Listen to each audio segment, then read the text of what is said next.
Hey guys, welcome back to my channel. एक छोटी सी information आपको देनी है। पहले तो कुछ अपन बात कर लेते हैं कि नॉर्मलाइजेशन होगा या नहीं होगा, वैकेंसीज़ बढ़ेंगी या घटेंगी।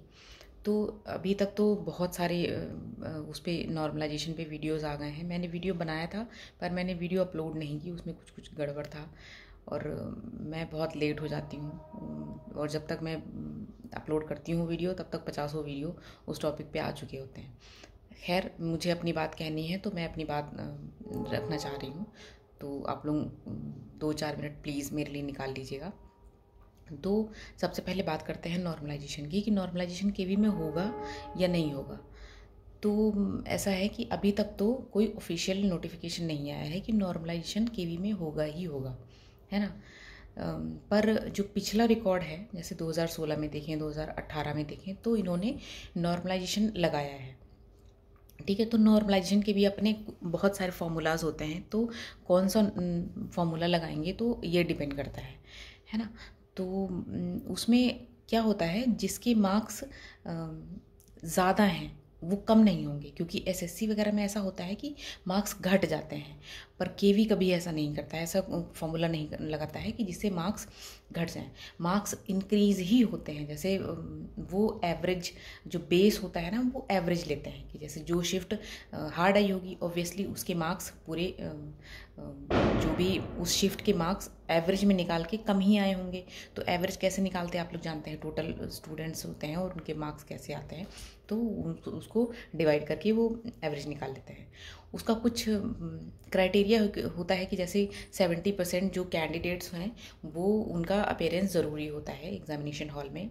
तो बट ऑब्वियस है, जो कैंडिडेट्स थे तो वो 70% से ज़्यादा ही अपीयर हुए थे एग्जामिनेशन में। तो ये होगी नॉर्मलाइजेशन की बात। जो जिनके मार्क्स कम आए हैं उनके हो सकता है कि नॉर्मलाइजेशन की वजह से उनके मार्क्स कुछ बढ़ जाएं, है ना। मैं रिवाइज्ड आंसर की बात नहीं कर रही हूँ, नॉर्मलाइजेशन की बात कर रही हूँ।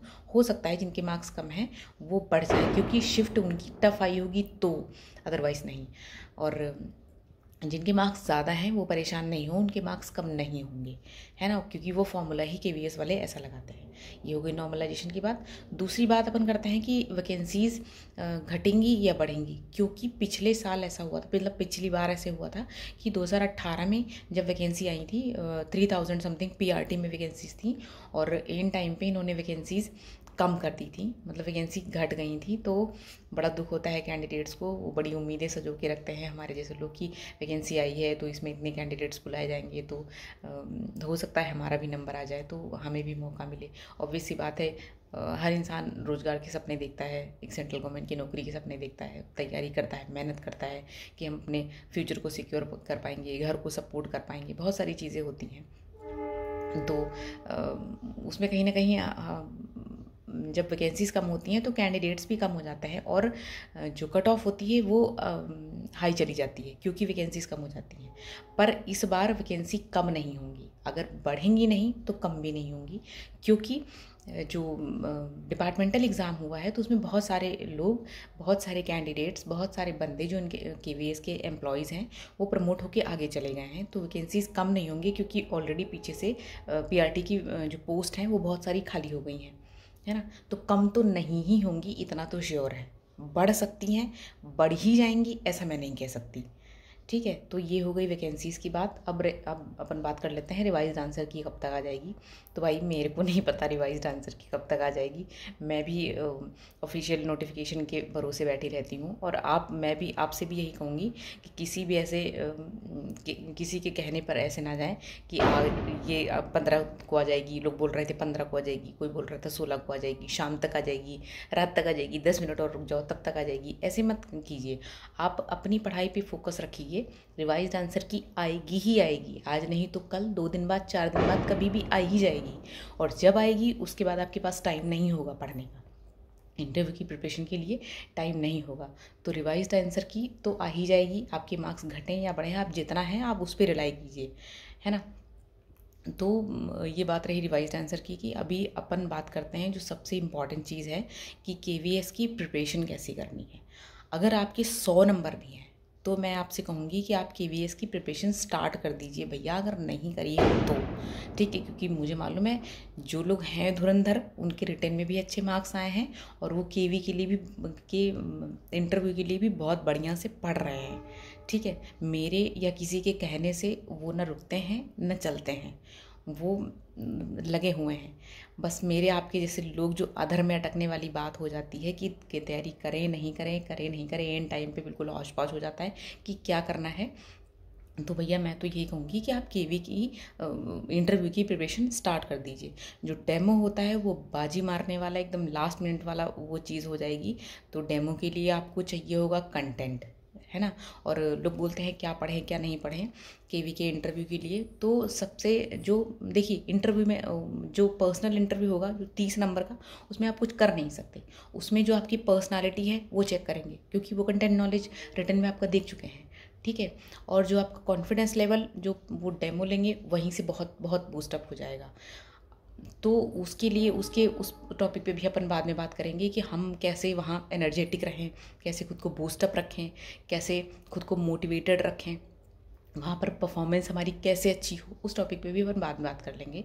तो अभी के लिए बस इतना ही कि जो KV के डेमो के लिए आप जो अपना कंटेंट नॉलेज है उस पर काम कीजिए, पढ़ना चालू कर दीजिए। और जो बुक्स हैं तो वो मैं आपको बताती हूँ कि 1st से लेकर 5th तक की NCERT की जितनी भी किताबें चलती हैं वो सारी अपन को पढ़नी है ना। 4 ही तो किताबें चलती हैं, ज़्यादा बुक्स उसमें NCERT में होती नहीं है। जैसे फर्स्ट में 4 किताबें हैं, हिंदी, इंग्लिश, मैथ्स और EVS, ऐसे ही 5th तक 4 किताबें ही चलती हैं, एक आधी और ऊपर नीचे रख लीजिए। तो टोटल 20-22 किताबें पढ़नी है। ठीक है, तो उसके लिए भी अभी आप सोचो किताबें इकट्ठी करेंगे फिर उसमें हम पढ़ेंगे फिर हम समझेंगे, तो उसके लिए आपको बिल्कुल भी परेशान नहीं होना है। क्योंकि एक वीडियो मैंने आज अपलोड कर दी है, रिमझिम से शुरू करा है। ठीक है, मैंने रिमझिम से शुरू करा है। उसमें से बहुत सारे लोग, आप लोग ऐसे होंगे, बहुत सारे क्या सारे ही ऐसे होंगे जिन्होंने रिमझिम पढ़ ली है। ठीक है, लेकिन उसको भी अपन छोड़ नहीं सकते हैं, इसीलिए मैंने रिमझिम से शुरू किया है। क्योंकि आप कहीं ना कहीं उसको पढ़ चुके हैं तो आपको उतनी बोरिंग नहीं लगेगी, टफ नहीं लगेगी, इंटरेस्टिंग ये लगेगी और फटाफट समझ में आ जाएगी, है ना। तो आज मैंने एक वीडियो अपलोड कर दी है, उसमें रिमझिम से स्टार्ट करा है 3rd क्लास की बुक। उसमें मैंने स्टोरी की तरह बहुत ही इंटरेस्टिंग वे में बताया है। उसमें थोड़ा PDF मेरे को अभी, क्योंकि मैं नया ही सीख रही हूँ, मुझे आ नहीं रहा है, बट आप सुनेंगे तो आपको मज़ा आ जाएगा, आपको एकदम स्टोरी एकदम दिमाग में बैठ जाएंगी। तो आप जाइए वो वीडियो देखिए, है ना। PDF नहीं भी देखेंगे तो भी कोई फ़र्क नहीं पड़ता है, सच कुछ में फैक्ट बेस्ड चीज़ें नहीं पूछी जाएंगी।